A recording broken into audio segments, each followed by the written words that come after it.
Welcome to the Qigong Summit, Al. It's great to have you here. Thank you, Robert. Good to be here. So I thought I've been asking all the speakers and experts on this summit a little bit about their background and how they got into, in your case, Feldenkrais. Well, I started learning about the Feldenkrais method when I was in my NLP training back in the early, mid-'80s.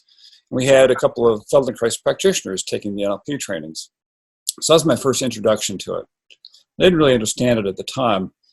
And one of those gentlemen who was taking the training, Jack Heggie, I later saw him for private lessons. In my early 30s, I had developed some severe back pain. I was having back spasms, difficulty in breathing.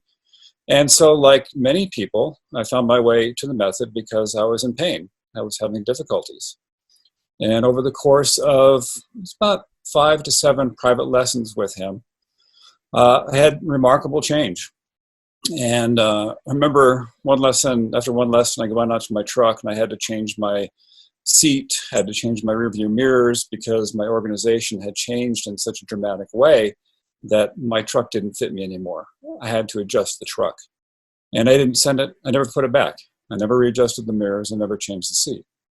And so that was a nice metric for how change can take place with the Feldenkrais method, because it's not a conscious process. It's not something you have to practice consciously.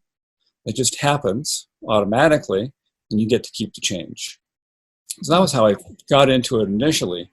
What made me want to become a practitioner was, after working with Jack in private lessons, I was publishing audio programs at the time, and I still am. And I suggested to him that we put some of this work on audio. So we published a number of audio programs: Healthy Back, Total Body Vision, Total Body Golf, Running with the Whole Body, all of which are available on my site, achievingexcellence.com. And so that was intriguing. And then he invited me to videotape a workshop he was doing for practitioners, which he called the Primary Forms of Functional Integration. And functional integration is the private hands-on work, the one-on-one lessons.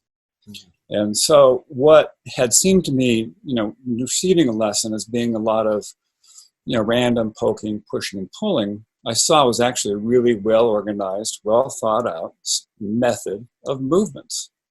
And I could see that after you worked with somebody, that they sat differently, they moved differently. And it's just like, it blew my mind.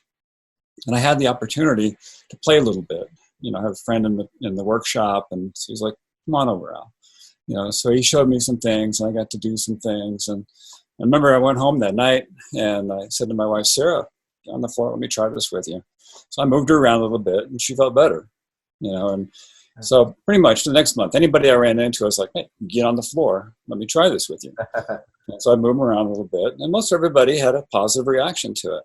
And so that was it. That was the tipping point. That was what got me interested in joining a training.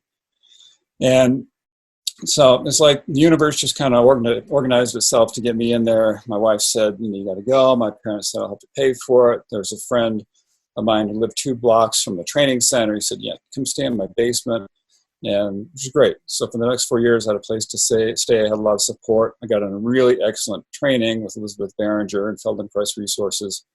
And never looked back. It was a fundamental, life-changing experience, and it's one for which I'll be forever grateful.